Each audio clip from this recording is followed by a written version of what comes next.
Hello, everyone, and welcome to another edition of the Historian of Truth.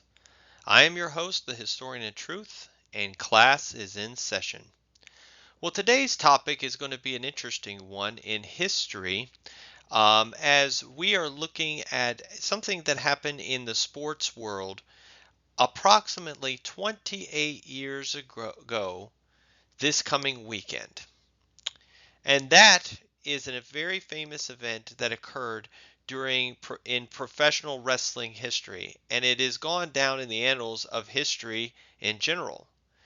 And we in the Historian of Truth channel will be looking at other sports things. I plan on looking at the Black Sox series and Pete Rose's betting scandal and things of that nature, that famous historical events that occurred in sports history as well, not just our history, but this event is what is known as the Montreal Screwjob.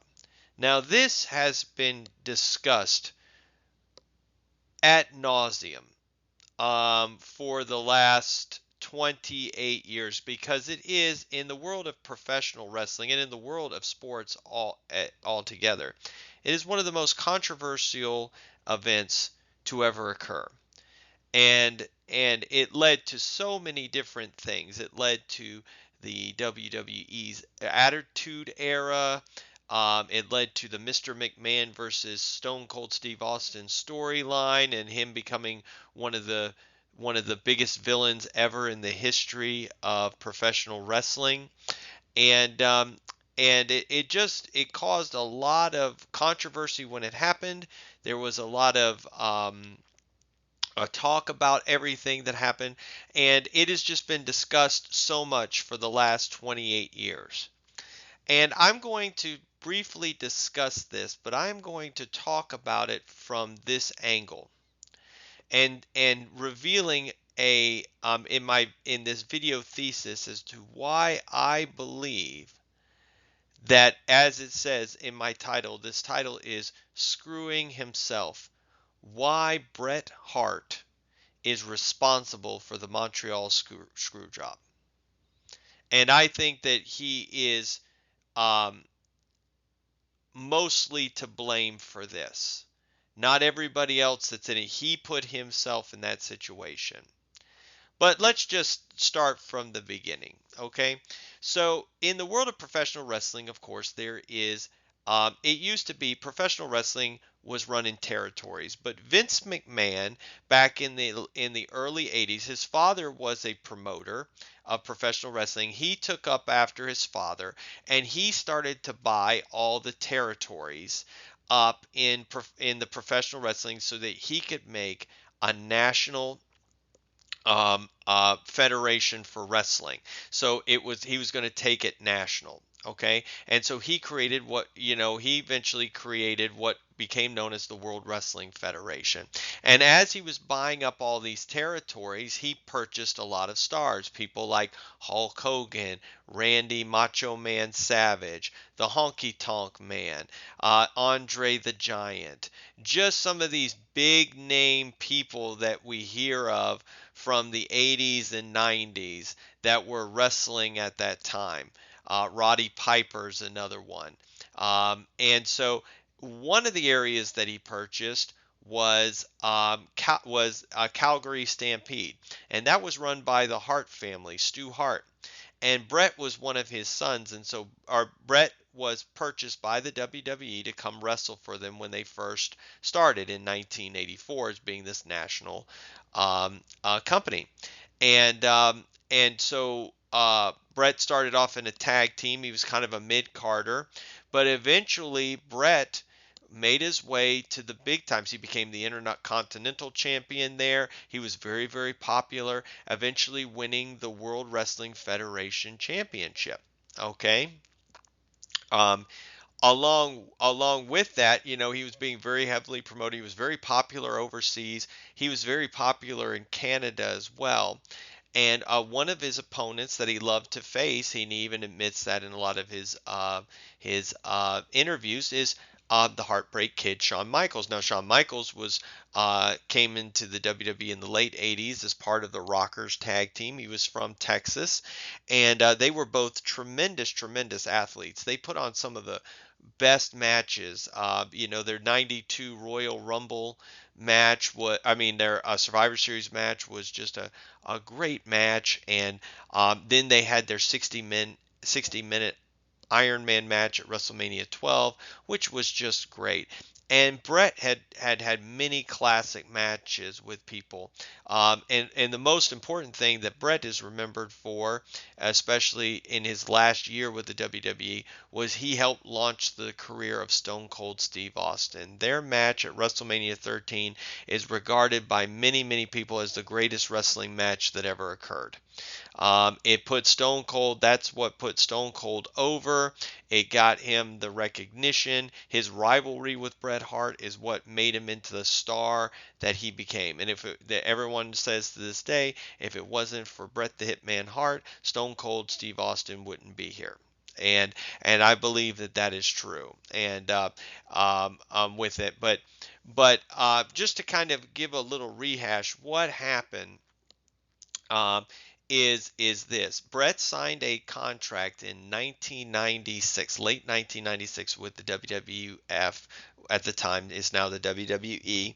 He signed it, and Vince McMahon signed him over for a 20-year deal worth 1.5 million, or worth it was a 20-year contract. He was getting paid 1.5 million a year for the first like 3 years, and then he was going to become like a road agent, backroom person, working behind there, working on matches, maybe occasionally doing a wrestling match, because he had been offered a contract by WCW at that time, because I believe WCW wanted to bring him in as the third man of the NWO. At the time, they had the NWO, Kevin Nash, Scott Hall. Everyone wondered who their third man was. It eventually became Hulk Hogan, I believe, because the talks with Bret Hart fell through. And Bret decided to be loyal to the WWE. And then he proceeds to have his great rivalry with Stone Cold. He's doing some great matches. Well, in late 1997, around September or so, Vince McMahon comes to Bret and says, "We have to break the contract." Okay, and so he tells him, maybe you might want to go get your contract again from the WCW that they offered you back a year and a half earlier. Well, they did offer him that contract, and Bret had to decide whether he was going to stay there or leave. And he decided that he was going to leave, which I'm going to talk about is is in a little bit in discussing that, but I'm just kind of doing this in a short thing, a short little blurb. And so what ended up what ended up happening was Bret was the champion at the time. He had some major disagreements with Shawn Michaels throughout the year. Throughout that year that he came back, they had gotten into a fight. They had gotten into several arguments, and they had done some things. And so it wasn't really a good friendship with them. And so Vince wanted him to lose to Shawn Michaels. Well, according to what Bret says, is that Bret had initially told Shawn that he was going to work with him at the Survivor Series. There was no problem. He has no problem putting him over. And Shawn apparently told him, he said, "Well, I appreciate that, but I'm not going to do the same for you." Well, in this case, Bret said, "I don't want to lose to him until he puts me over first." And he didn't want to lose in Canada because they had the Canada angle going on, Canada versus US angle going on as well. This takes place in Montreal, which is, of course, is in Canada, and and um and so there's a lot going in this, and Vince McMahon is scared that Eric Bischoff that Bret might leave with the title. Although a lot of people believe he wouldn't. He was a man of his word. He had integrity, that he wasn't going to do that. But they feared that that Eric Bischoff, who was running WCW at that time, would do that to try to bury the WWE at the time, because they were winning in the rating wars. That was going on as well. And so there's a lot going on in here. This is a big cluster mess that's about to happen and occur. Vince was very adamant that Bret he wanted Bret to lose so that Eric couldn't go on Monday Night Nitro on WCW and announce that they had signed their champion and that Bret was coming over there because he hated, and did all these things. They didn't want that. He didn't want that to happen.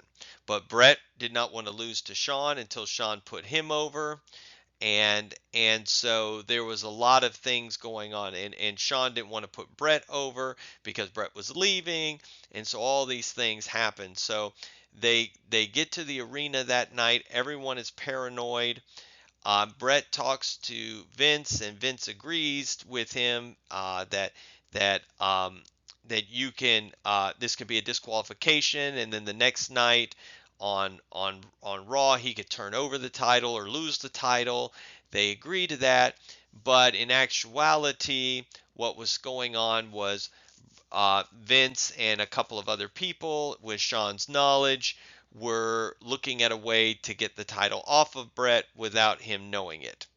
Um, and the referee also was informed about this. So in the match, when Shawn Michaels puts Bret into the sharpshooter hold, um, uh, the referee calls for the bell saying Bret submitted. Bret apparently did not submit.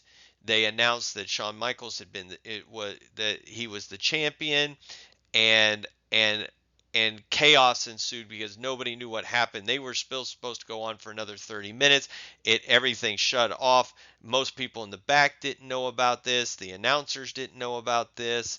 And so Bret was apparently it was extremely livid about this because they had told him that they kind of schemed behind his back for this he felt like they were trying to embarrass him and bring down his character, and of course in his contract he had reasonable creative control, which is why he was refusing to lose to Shawn because he didn't want it to be buried on the way out.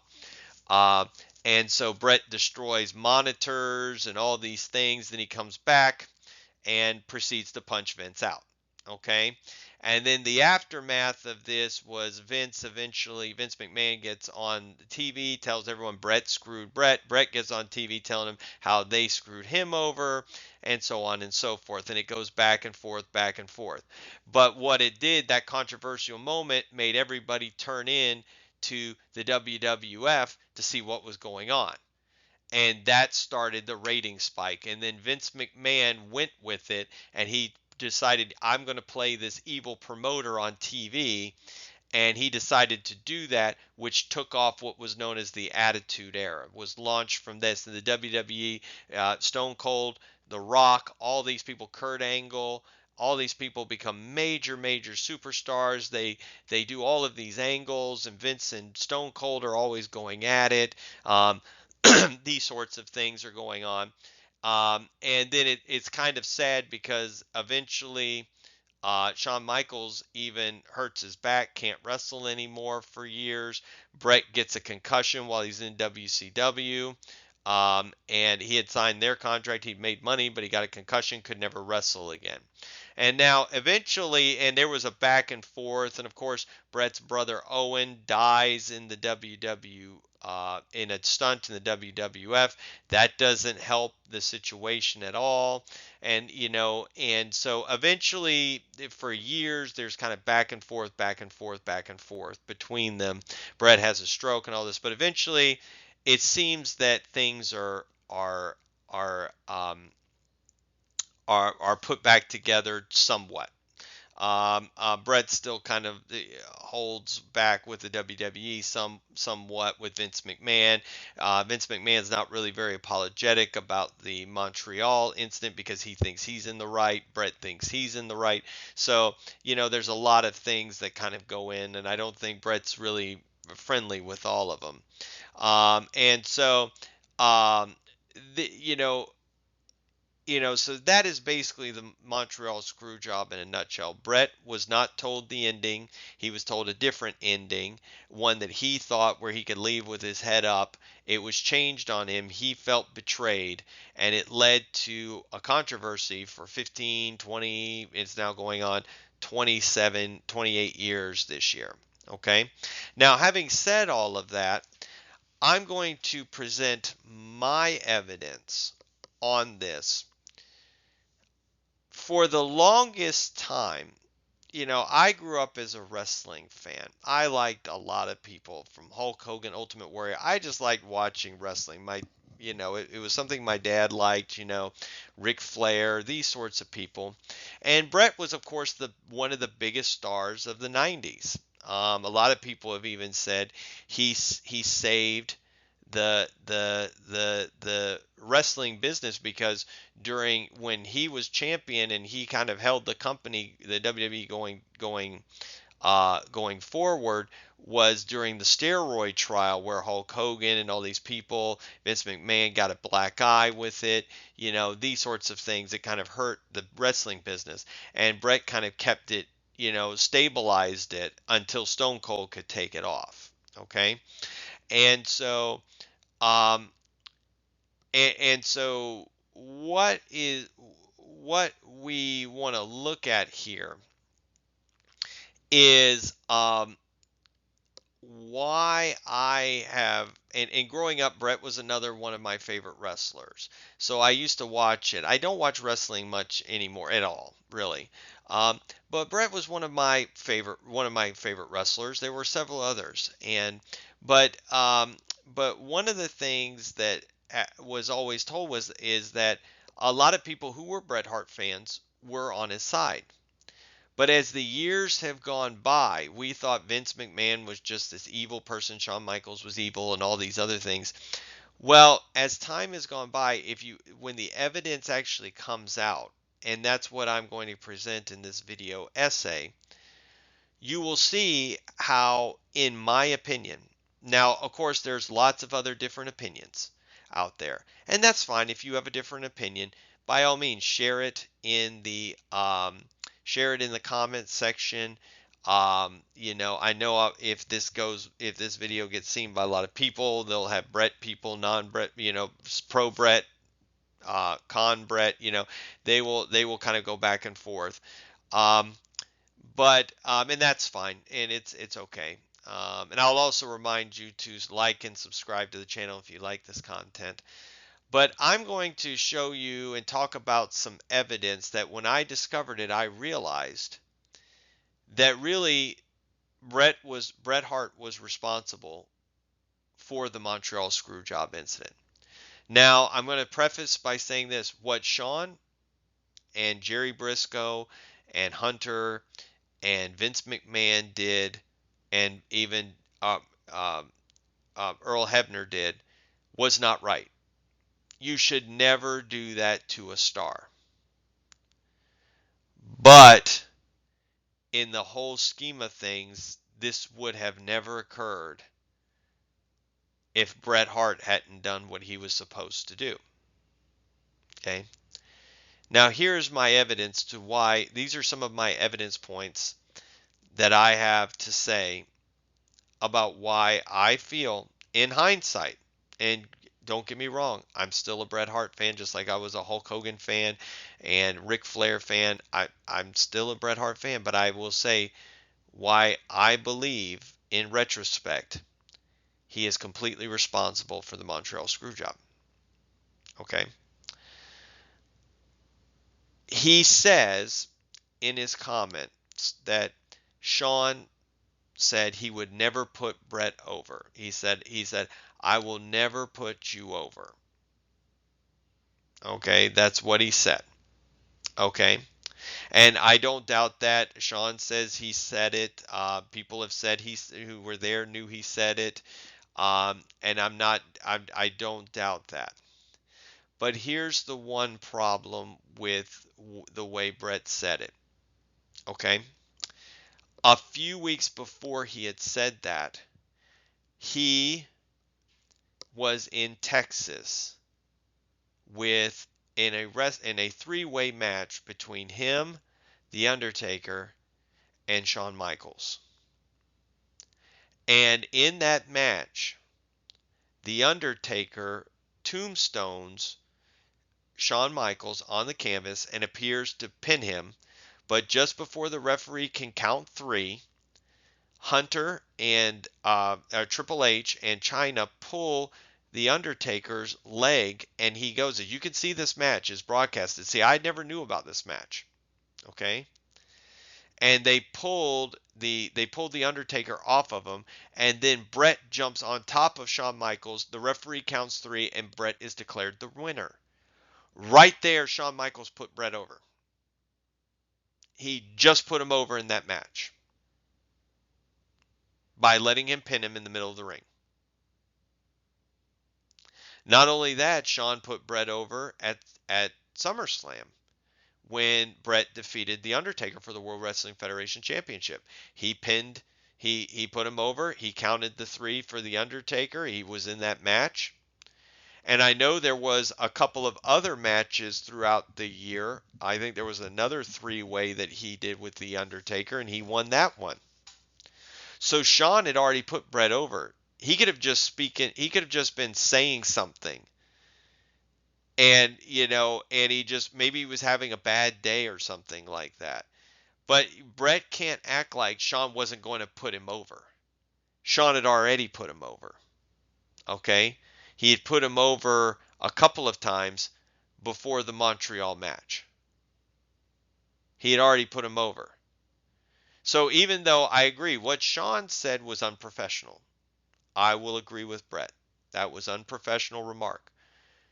But Bret shouldn't be acting like, well, he wouldn't put me over. No, Shawn did put you over after the 60-man Iron Man match. He put you over. He lost that match to you, and you pinned him right in the middle of the ring. Okay? You pinned him right in the middle of the ring. And I think there was another three-way match with The Undertaker, you and him, and you won that one as well that year. And he put you over at SummerSlam. So that, although I can understand that he would be angry, Shawn may have been having a bad day. He obviously didn't mean it because he put you over 2 weeks earlier. He wasn't serious with it.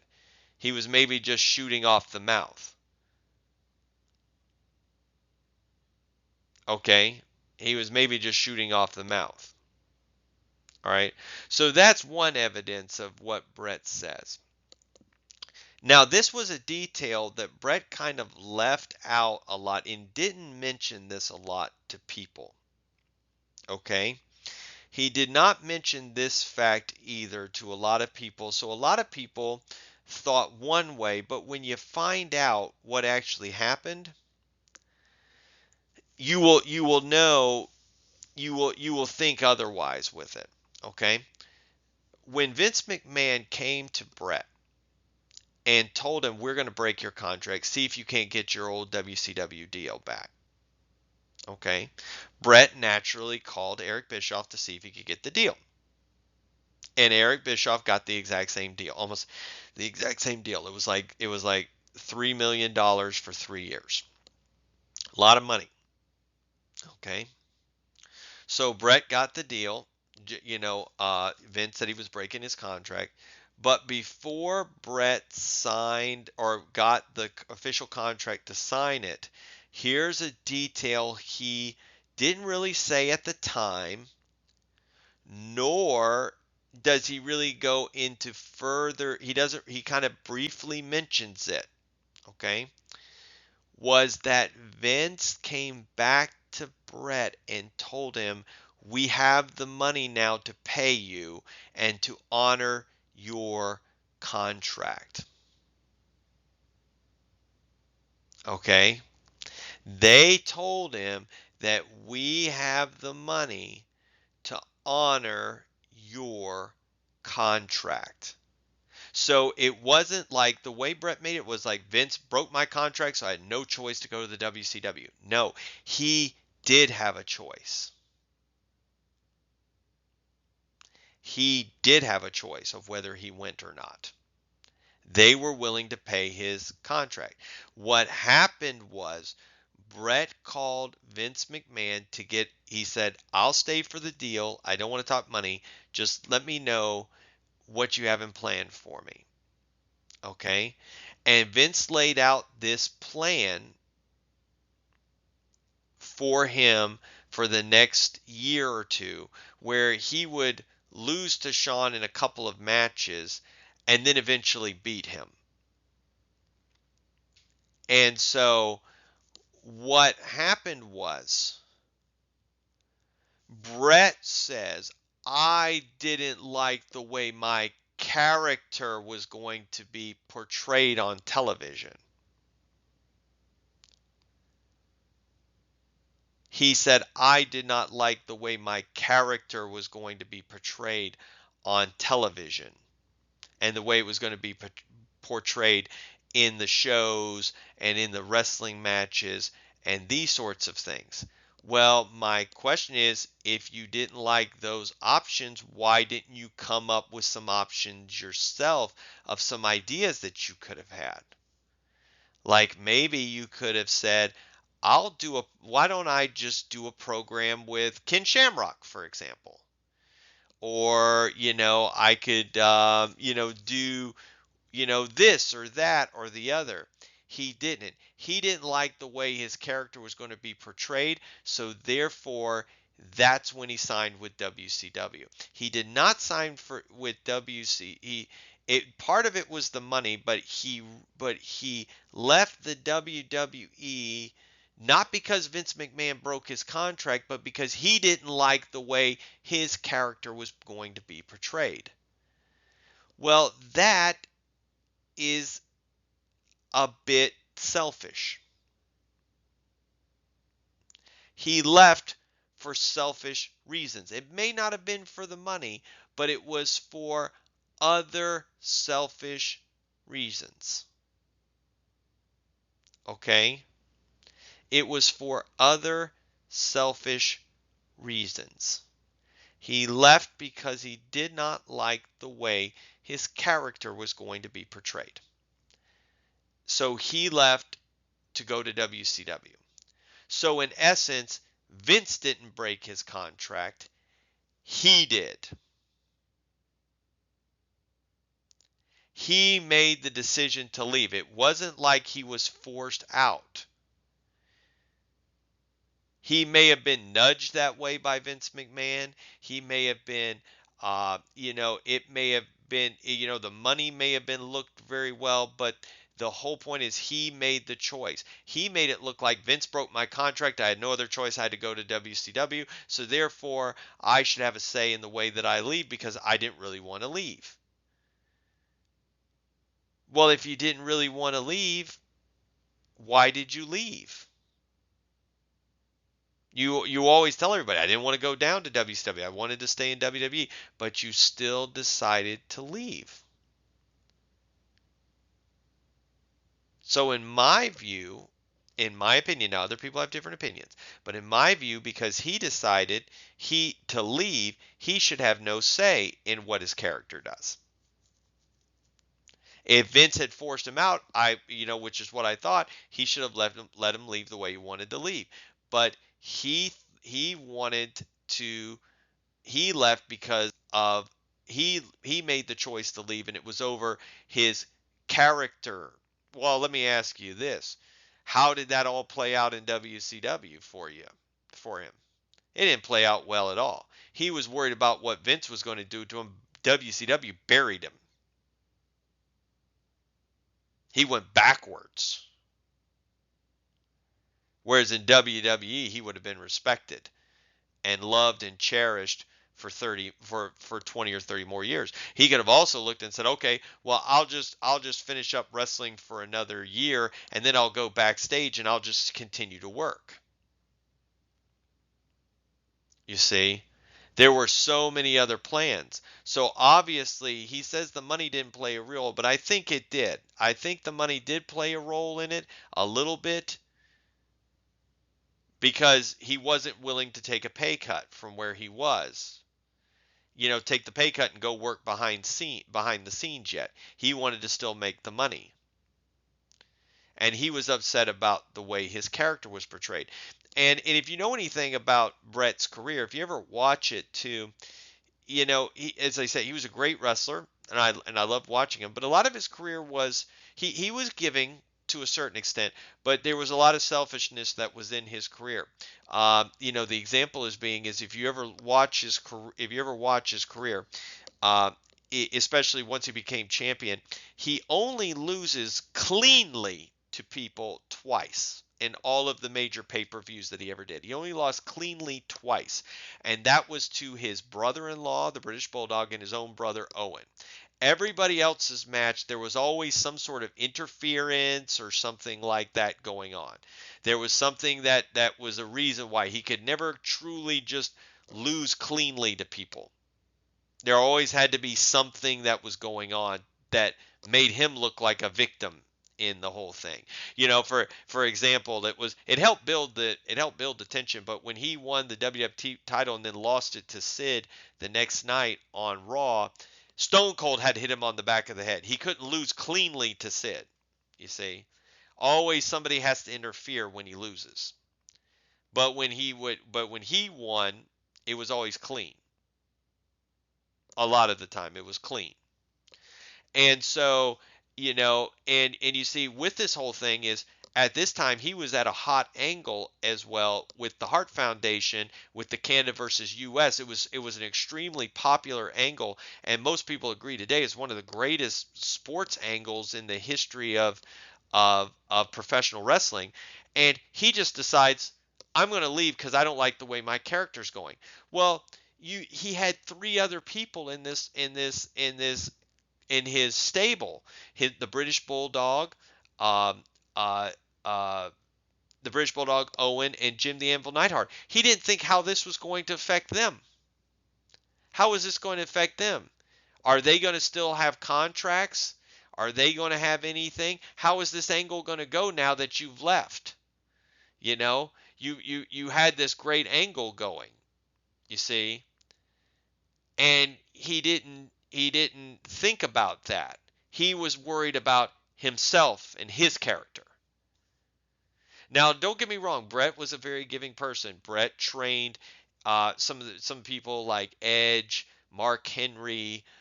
Bret helped put Stone Cold on the map. Bret helped Shawn Michaels in his career. Don't get me wrong. Bret has done some great things, but in this instance, he was only thinking about himself. And in many instances he did. Now the year before he thought about Vince, but at this moment he didn't think about what was best for the company. He was thinking about what was best for him. Okay? And he was worried about this, about the way his character was going to be portrayed. Do you see? That is selfish. If Bret had just said, "Okay, I'll stay," and if you see, this is why I say why he is responsible for this, is because if all he had to do was say, "Okay, I'm going to stay, and I will do this," and then I don't. If Bret had said, "I'm going to stay," then he could have then he could have uh, won against Shawn probably at Montreal, and then the next night, maybe given the title back over to him or whatever, and he could have stayed in the company, and this event would have never happened. But his choice to break the contract, not Vince's choice to break the contract. Vince initially said he was going to, but then he came back and said, "No, no, no, we can honor it." Bret made the choice because he was unhappy with the way his character was going to be portrayed. His choice is what led to this event. He just had a simple choice to make. And I think that's why I think that even in today, if you ever watch him in interviews, you'll see someone that he seems to be very bitter towards everybody. Um, and I think that the reason why is because he realizes he made a mistake, but he won't admit it. He does admit it. He said, I should have never left the company. But the mistake that he made is he should still be working for the WWE and still be making money and been the big hero, and this event would have never happened. He realized I think he knows he's the one that made the mistake by signing with WCW and not staying with WWE. But what he does is he tries to put the blame on other people. Oh well, this Vince and everything else. Vince was just trying to protect his company at that time that was losing to WCW. And he didn't want Bret to go. Bret chose to go. You see, everything was his choice with this. Bret chose to go. Bret chose to. Bret was the one being difficult with this because Vince brought up many, many different scenarios. He rejected them all. And even many people around Vince McMahon have said he didn't want to have to do this. And he wouldn't have had to do this had Bret just said, I'm going to stay. And I'm going to do this. I'm going to stay here. But he decided not to. So that is the reason why. As I said earlier, Sean may have blown his mouth about this, about him saying, oh, I'm not going to put you over. But he already did put him over. You see that he already did put him over in that three-way match. And there was another three-way match. You can look it up on his matches that he lost. He put over Bret. And he put him over at SummerSlam too. He put him over. So you just have to take that with a grain of salt. He may have been saying something, but it's just simply not true. Sean put him over. And Vince may have said initially that he was going to break the contract, but he came back and he never broke the contract. He came back and said, we have the money, we can continue on. But Bret was upset with the way his character was going to be portrayed. And in that moment, did he think about the British Bulldog? Did he think about Owen? Did he think about Jim, who were working in his stable? No, he did not. He was only worried about his character. He was not going to do what was best for the business. He wanted to do what was best for Bret. That's what he did. You see, they always talk about the Undertaker. The Undertaker always did what was best for business. You see, in 1997, the Undertaker lost the Royal Rumble. He lost the four-way match between him and Bret and Vader and Stone Cold. Okay, he lost the Hell in the Cell match with Shawn Michaels. Okay, so he lost the casket match with Shawn at the Royal Rumble.